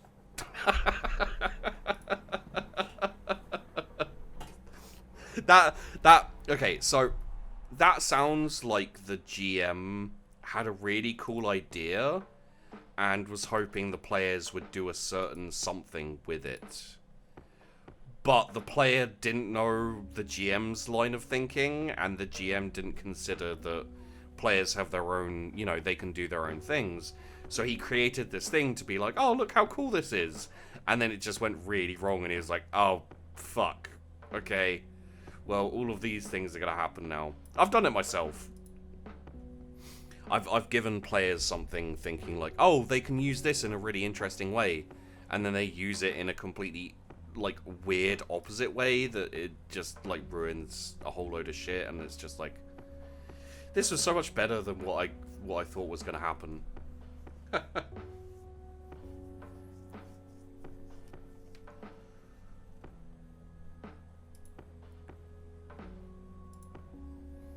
Here's one. Here's one about always remember that the GM has a plan. You can ignore it. It doesn't mean the GM will ignore it. So there's a little post. Startup campaign. Player asks, is gay marriage allowed in this campaign? I answer, no. Marriage is mostly for alliance, children, and the dowry. But we'll say homosexuality is tolerant. Player's character immediately sets off on a quest to overthrow the king, usurp the throne, despite a lack of claim, and instate gay marriage. Rest of the party gets dragged along because they think playing rebels might be more fun than killing liches. I'm a good sport, despite thinking that this is the most retarded premise for a campaign ever. Party can't drum up enough support for pro-gay marriage rebels, so they try to find support for democracy. I decide to throw them a bone and let them start a war for democracy. Spend the whole campaign fighting battles, intrigue. Actually, not a bad campaign. Player eventually gets to name president, gets named president, and makes her first act to legalize gay marriage. As she's signing the law, the clouds gather and the entire town is massacred by an army of undead soldiers. What the fuck, DM?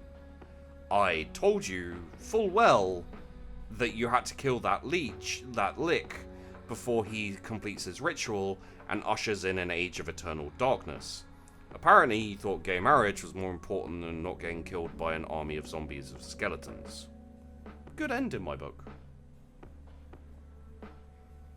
Yeah. It's one of those things where it's like, you can totally go off and do your own thing, but if the GM's set up a story and you just ignore it, you know, you can still have a fun time and everything, but, like, that story is always there, and it just happens, you know? You don't have to do it as GM. Like, he could have totally been like, the lick just does whatever, who cares? Like, let's ignore that and continue the campaign. But I think it is fun to be like, hey, there was this story here that you ignored, and it's one of the cool things. This one's called The Accidental Hand Job. So, let's just, this one's really quickly, so let's just do this really quick. I just gave out a goblin an accidental hand job in D&D. I'm so upset. For anyone curious, I tried to rip his dick off and then botched my roll. Now our caravan won't stop calling me the Hand of Mercy. Well, did he at least stop trying to kill you? He started crying. We had blinded him and attacked him, and I was fondling his junk. It was overall an upsetting experience for the poor guy.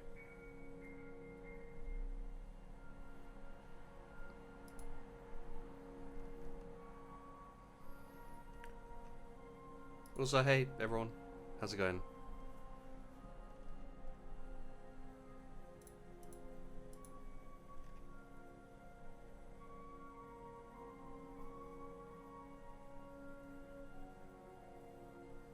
Okay, let's have a look here.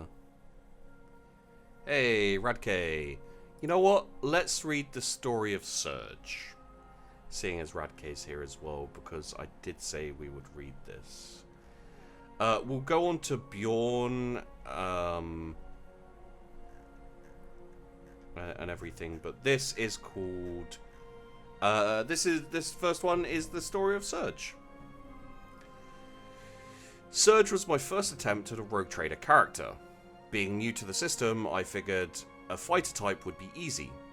Turns out, when you make a dude who used to be in an Underhive gang, things get weird first. Fast forward to when we reach a Drukhari that's Dark Eldar, port called Lazaruk's Leash, one of the navigators pisses off the local crime Archon. Hey, Captain, I'm head of security, right? Yeah, why? GM, I put the ship into lockdown protocol, alpha level clearance. I proceed to hand the GM my notes about if this was to happen.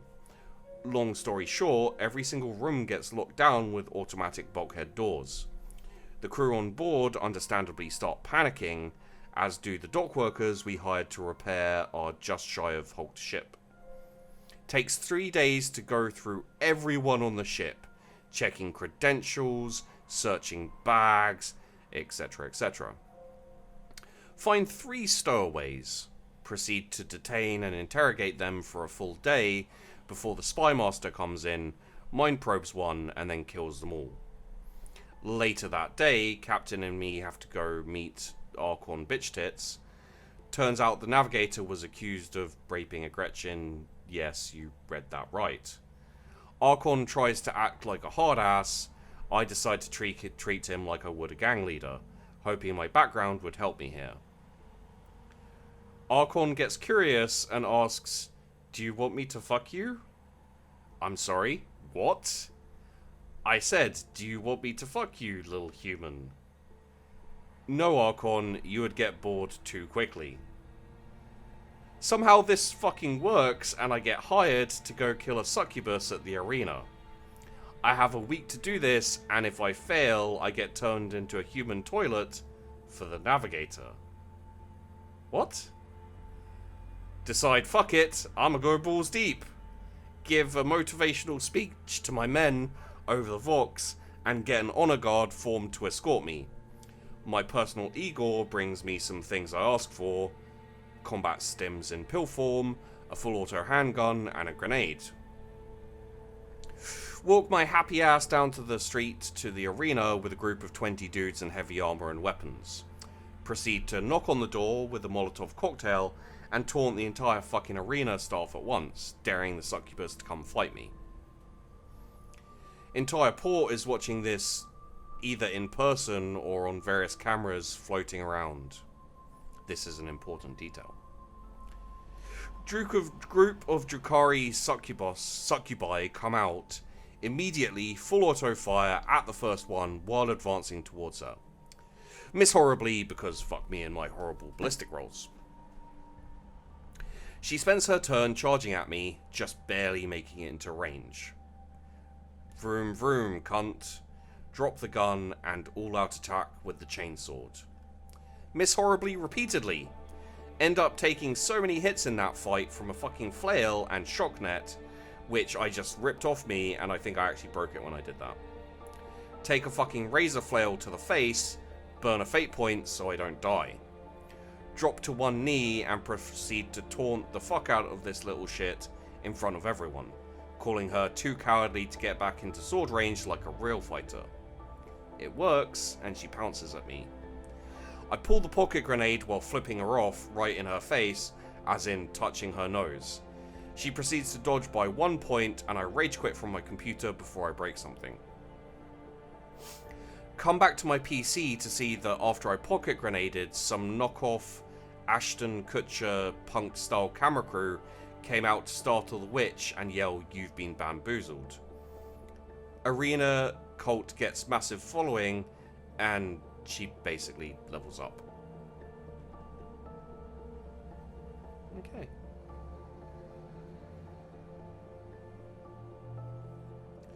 Surge's new body. Spent a week in a coma before the spy master had to use psychic fuckery to rip me out of my coma. It's not gentle. I almost break the captain's metal face before they tranquilize the fuck out of me to put me back to sleep. Is Surge awake? Nope, put him under. While I'm waiting for my cybernetic parts, I'm on life support and stuck in this fucking hospital bed. Only fleshy bits left on my right arm, right half of my face, 2/3 of the outer part of my torso, and my balls. Some fucking how. Spent the wait drifting drafting up new security protocols and planning a training hall for new soldiers. Also interview a new player and call him a pirate-affiliated cunt to his face right in front of everyone because I passed a knowledge check, and don't you dare tell a ganger you aren't a fucking pirate group when I used to work with your kind. Fast forward a few weeks, Spy Master has bought a dress, was test wearing it, and it was really fucking with her, making her want an orgy and shit like that. Igor comes running down the hall with all kinds of cybernetics to replace my current ones, as I'm actively seducing the Spy Master. Passively intimidate the other dudes in the room to fuck off, convince her to take the dress off, get her to swap my new parts, and then plow her in an Amish field. Rolled a crit success on the snoo. Still don't know how that worked. And then we'll go to the death of Surge. So the whole crew was involved in a search for our astropath who got kidnapped, and is literally our only way of calling on other logicians for help. Venner and I are outside the warehouse trying to get it open. Group B consists of the Spy Master and the Navigator inside making the exchange, the dress for the space phone. Group C is a Crimson Guard, an Explorator, and about 50 of our Skitarii dudes. Exchange kicks off, decide fuck this shit. Other party tries to pull some shit, Group C kicks in the door and starts fucking them up. Venner can't get the fucking door open. I guess he's distracted by the lack of tea and toasters or some shit. Fucking Guncutter shows up out of nowhere as the door starts opening. Proceeds to violently buttfuck Surge and 15 Skitarii as we shield the captain and get him through the opening door. Surge gets dropped to -9 wounds, unconscious and bleeding out. Venner gets inside, his guard sees what's going on and goes insane. Guard shoots Venner and nearly kills him. My turn rolls around. Hey, GM, there's no way in hell Surge survives this encounter. May I burn all my fate points just to kill the dude who shot Nolan? You know what? Fuck it, yeah. Let's see what you can do, Surge. I burn all my fate points. Wake up from unconsciousness. I roll into the warehouse. Spot the dude shooting Venner immediately. Proceed to sprint 60 meters while spewing blood and oil all over the place, cause holy shit, did I get fucked up by autogun and bolter fire in the previous round. Punch the traitor hard enough to send him flying. Keep going after him. Put my fist through his face hard enough to break my arm and technically kill me. Victory Roar rallies every one of our troops and snaps them out of their fear or stupor because, oh fuck, Surge is here. My turn ends and I get blown into a fine red mist by the Guncutter. Good times. Surge is currently a very pissed off ghost haunting the ship because someone took his amulet and didn't burn it with his body, so he can't go to the afterlife and be with his dead wife. Also, has to put up with a fat cunt of a ghost named Joseph. Oh. How do you roll for Snoo in 40k? Fellowship or Acrobatics? First one, then the other. Surely you'd have to roll some kind of stamina, so it'd be athletics as well.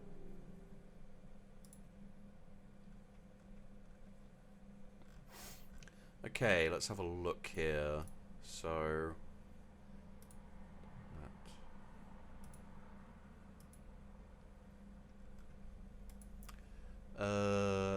yes. Okay. My voice is actually a little iffy today, so... yeah.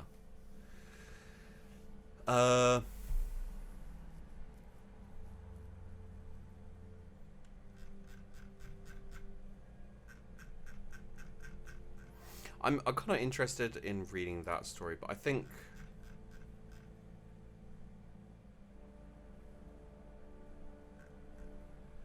we could go like this one, because we've already had a couple of Rogue Trader stories. Hey, Raffo. We've already had a couple of Rogue Trader stories, and I think we could do with another one. So, what I'll do is I'll read out this story about a rogue trader group that was submitted, and then I'll read out the address. Wait, was there another story I actually needed to read out? Yes, there's a story from Codus that we're going to read out, and then we'll probably finish there. Okay. Let me just grab a drink quickly because my my throat is getting a little bit iffy, and then we'll get this done.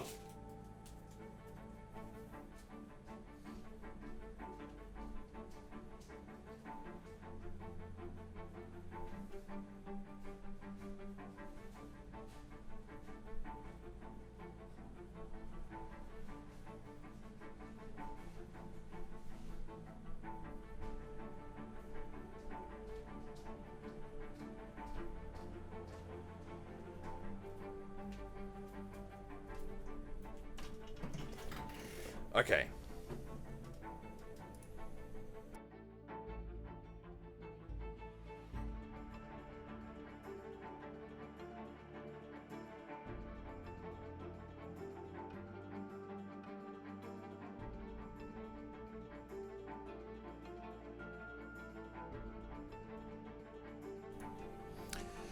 So, I'm hoping that by next week I'll have sorted out the majority of things for Charlie Foxtrot. I'm not sure next week we'll manage to get to a Charlie Foxtrot show. I'll just see what we can do, basically. But yeah, basically I will move Share Your Stories to a different day once Charlie Foxtrot is ready to go and everything.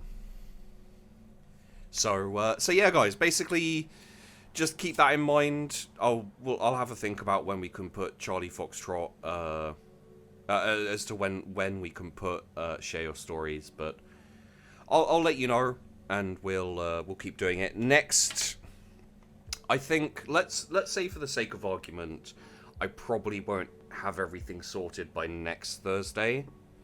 So next Thursday will be a reading of the Orgasm Party.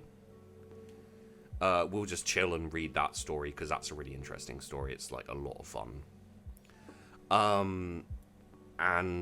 Yeah, I'll read that out. We'll get like a fair ways through it if we can. And yeah, because I had to promise that because everyone was asking for the Orgasm Party. Anyway, let's read Codus's story. Then we'll read this Rogue Trader one, and then we should be done for the episode.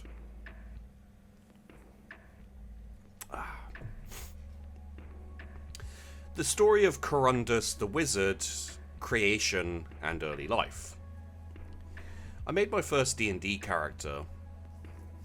I used to think a 5th edified version of the Shardmind race from 4E, think psychic crystal people who are the opposite of mind flayers.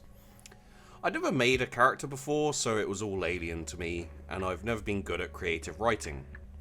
Over the course of 12 hours and a combination of too much caffeine, Xanatar's Guide to Everything's character creation supplement, and sleep deprivation, I came up with Corundus, the Ruby Shardmind.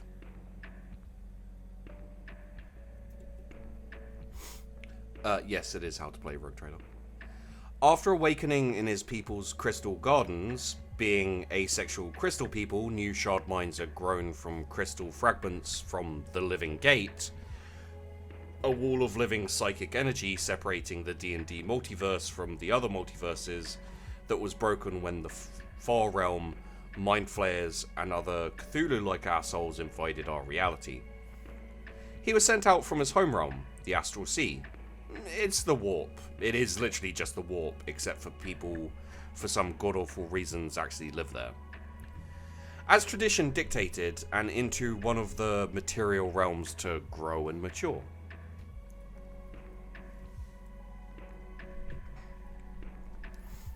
After several missteps through other planes. He spent a year sinking in the bottomless ocean of the elemental plane of water. Well, really? That's actually...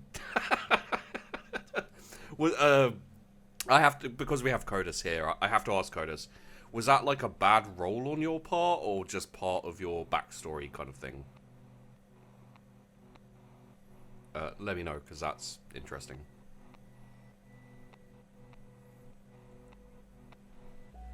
He finally wound up in his destined material plane, in the middle of a mountain range miles from civilization, in the middle of a blizzard. Stumbling his way through the snow and wind, he eventually managed to make his way into a cave. Making his way deeper into the cave to escape the cold, he soon finds himself in a massive cavern full of treasure. An ocean of gold, silver, gems, and relics was spread out before him. In shock, he didn't notice his foot brush against something, causing a small avalanche of gold to fill the room with a cacophonous clatter. That was soon drowned out by a deep reverberating growl as, from out of the pile of gold, the head of a large red dragon reared, glaring at him angrily. A bit of both. It wasn't required, but I just kind of rolled to see what happened to him.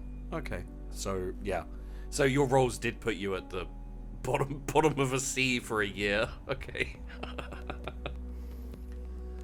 Incidentally, red dragons are kind of dicks, but I believe it's...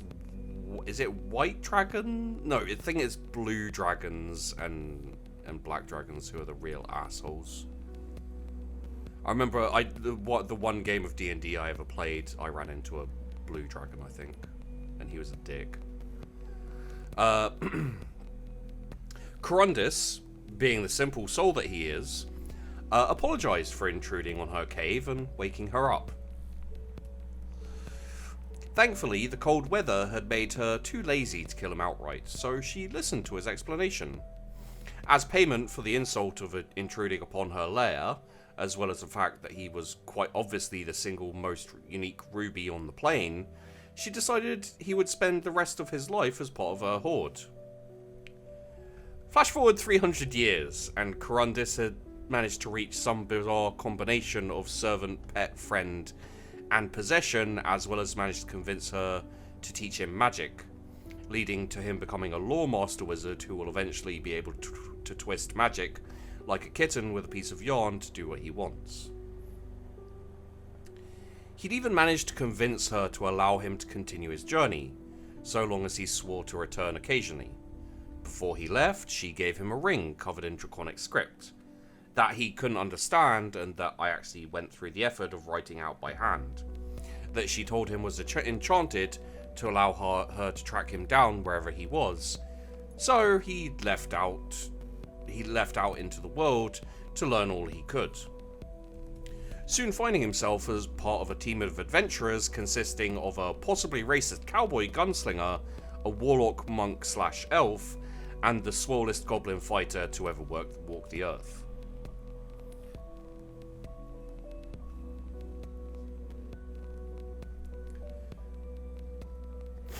What he doesn't know is that the ring the Dragoness gave him was actually a draconic wedding band, something that will eventually come to light when he learns or meets someone that knows draconic. Marriage as a concept isn't something he doesn't understand, as his race has no concept of non-platonic or familial love. Being asexual crystal people who are all essentially siblings. So that will be an interesting concept to dive into. This came about, as mentioned, through a combination of sleep deprivation and several character creation prompts from Xantar's guide, including "You fell in love," "One of your past lovers was a disguised dragon," and "You were held prisoner by a dragon for X number of years before escaping." TLDR, I stayed up half the night and used a hodgepodge of character backstory options to get an asexual crystal boy unwittingly married to a tsundere red dragoness. P.S. The dragoness's name translates to "she who drowns her foes in a sea of roaring flame," in common for those curious of her name. It's impossibly long to write out, so I just keep it short to Misty. Thank you, Codus, for that. That's such a weird backstory, man. When you get that as a GM, you just gotta be like, okay, we'll just keep that in the background until I can figure out what to do with it.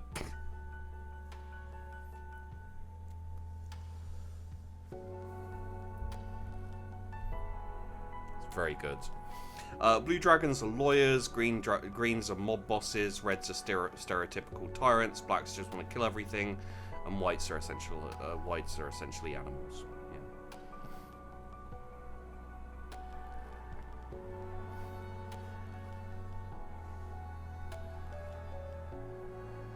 Misty as in Ash's friend. It's M-I-S-T-I, so probably not the same Misty. Okay. Got a few more. We've got a few more stories being jotted down, and we got a story from Edris, which will. What we may do is like what I'll probably do next week is we'll do the old guardsman party for like a couple of hours, and then maybe finish off with some of your guys' submitted stories. So what we'll do now is we'll read How to Play Rogue Trader, which I haven't read, but it sounds like an interesting one because obviously I'm a Rogue Trader GM. Or like a 40k GM, but my favorite is Rogue Trader. So we'll read this, and then I think we'll probably end there for today. And then next week we'll read out the Old Guardsman Party and some of your guys' submissions as well. So, how to play Rogue Trader. I've got a story for you. A story about the best Rogue Trader group we've ever had. At their helm was Captain Hercules Lucullus Skywalker Master Commander Poirot. Oh yeah, that kind of Rogue Trader. The rest of us, including me, the Seneschal and Grand Chief Nero Lupe, had a role in this story, but it was mostly him. I'd follow that man into hell. Here's the tale. It revolves around this little world called Caliginus 9. VIII. Not IX, no, VIII. And there lay the problem. The local government refused to conform to the standard Imperial planetary designation system, and this had caused them not be visited by Imperial vessels for over a century. When Captain Poirot found it on an old star chart and then cross-checked it with his cousin and captain of our second smaller ship, the Temporary Solution, Garrett Yaredovic Hoplitus Shakespeare, he found that it had once been a source of extremely valuable and dangerous to mine ores.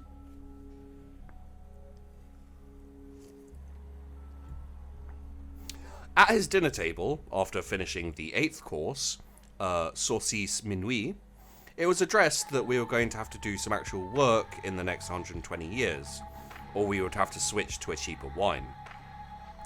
Poirot was infuriated, and over a rich dessert of honeyed lark tongues, we discussed this planet he had found, and what we were going to do. We'd first need to contact someone there, and learn about the situation behind their silence. Maybe they were all dead. Then maybe we could move in and just take the planet. Well, no such luck. After dinner, we had Astropass try and contact the people on Caliginus V1111, but it kept coming up dark. It was only eventually that someone answered. Some scared kid who asked if we were Tau. I remember the look on Poirot, players, but I think the characters' face too. Face when we heard that. First it grew pale, then the eyes went low and to the left, and then looked up. And for a moment, the most splitting troll grin graced his face. We said no, was the long story short, and asked him what the situation was. Apparently, the greater good had reached Caliginus V1111. They had become a recent addition to the Tau Empire, and the Imperial sympathizers there, including the former king and his retainers, were growing restless under their yoke. The folks of Caliginus V1111 were a vibrant and violent lot, used to telling others to go to hell when asked to bend the knee. The Tau had pushed them into line with orbital bombardment and occupation forces, Kroot particularly. But the planet was, despite a century of control by them, still rebellious and unyielding. They just weren't going to submit. They needed a savior. Well, that sounded good enough to us. We loaded up all of our best toys onto the temporary solution and our flagship, the Gift Horse, and set sail for high adventure. When we arrived at Caliginus V1111, we first became cognizant of the two Tau vessels, merchant class, I believe, hovering over it. That they needed so much firepower there at all times was a good indicator of these people's spirit. We made contact, and the captain introduced himself as a third party looking to trade, and tried to find some old family of his. The Tau accepted this because, hey, they needed all the help they could get. We went planetside and spoke with some people, including the former king, now more like a public representative, to ascertain what exactly we were going to have to do to get a slice of this pie. The rebels hadn't sprung their revolt yet. They wanted guns, firepower, chance for the king to escape, and seek aid from the Imperium should they fail. We agreed. I oversaw the establishment of numerous warehouses filled with mercantile goods and the like, all across the major cities of the world, and we also ensured the presence of a hidden dropship in the restaurant next to the king's home. And then we called the Tau and told them about the offer we'd been made.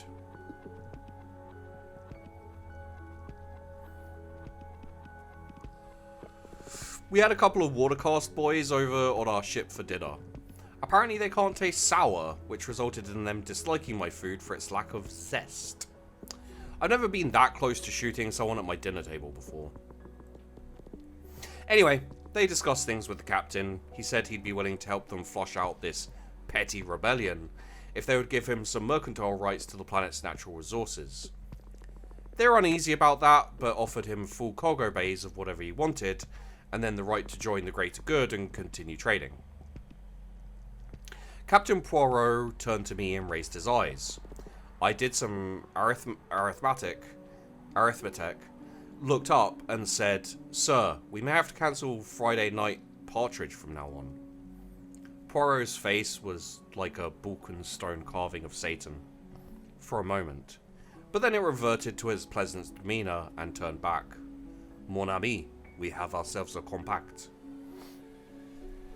Well, Poirot had figured that the rebels would probably not allow us to enslave them and strip mine their world after they drove off the Tau, which would probably not have worked anyway, so we sold them out. The warehouse contents were moved elsewhere by cover of darkness, and we pointed out the location of the King's getaway shuttle to the Tau, who took it out the instant the rebellion started. It was a massacre. Poor fellows never had a chance, an uprising without hope. Every rebellious element simultaneously stood up to make itself heard, and was shot down. We were congratulated for our participation in the pacifying of this world, and our holds were filled with precious goods, from a safe distance from the planet's hostility, of course, by the two merchant-class vessels.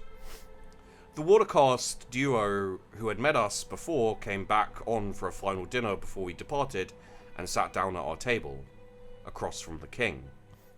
Poirot was there next to him, with a little grey tube with a red button on it in his hand. "What is the meaning of this?" cried the male Tau. "Vive le roi," said Poirot, and handed the king the detonator. During this, our men had been garroting their fire warrior escort in the next room, and the arch-militant, Richard Simon Phoenix Riddick, stepped in, holding one of them bonding knives. The watercast looked back, catching a glance at the pile of their dead in the next room, and then back to us. "You won't get away with this treachery," the female exclaimed. "Mr. Loop, please get me away with this..." "Mr. Loop, please get me away with this treachery," the captain said. I phoned in the gunner crews and had them open up.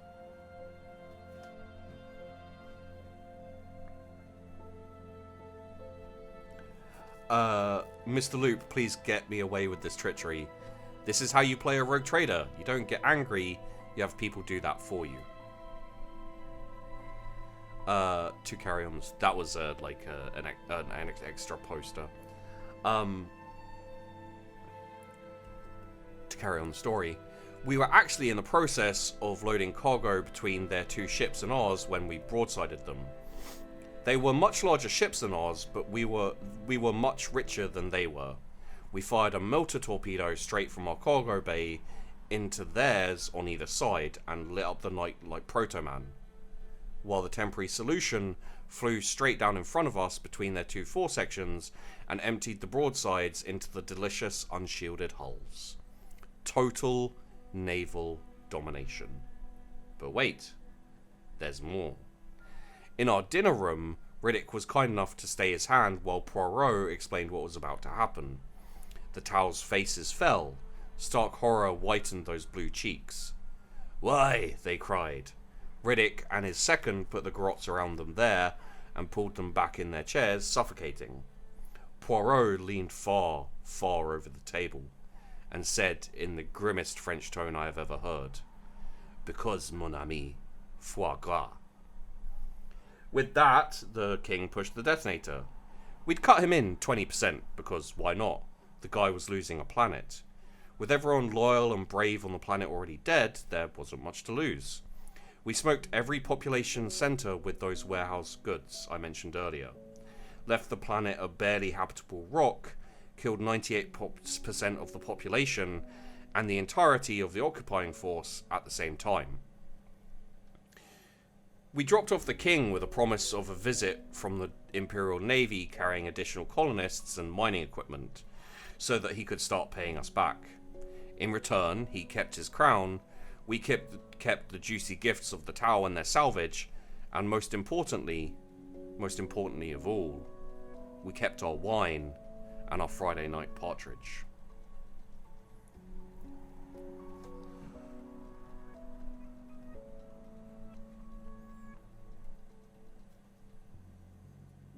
The end. There's a few reply posts basically being like, "Wow, that's cool." But yeah, that's the end of the story. That's a good way to play Rogue Trader. Yeah. And yes, it is what a competent Rogue Trader crew looks like. Thank you for that. But did they rename the planet? He doesn't mention. I assume they wouldn't rename the planet, but you never know. I guess if they're bringing it back into the Imperial fold, they'll probably try to rename the planet. So yeah, there you go, guys. It's another set of stories.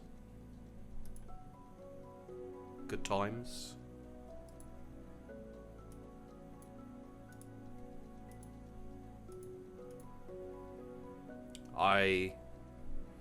As I said, next week we will read out the All Guardsman party. And then if you put in some of your own stories, I'll also read those out too. Next week we'll read out the rest of Radke's submissions. I think there's a couple more, and then we'll read out Edris Rex's submission as well. And any other submissions that you guys put in over the week, I'll read them out after we'll probably read like a few chapters at the very least of the All Guardsman party, because as I said, kind of promised that we'd do that. And I do love the All Guardsman party. It's worth reading out. So yeah, hope you enjoyed the video, the stream, the etc. Thanks for watching. Don't forget, if you want to watch this, you know, Twitter, Discord, things like that. If you want to, if you're watching this as a video or you're watching this now on the stream, if you want to submit your story, you can just come onto the Discord and submit the story. Like, yeah. So thanks for watching. See you later.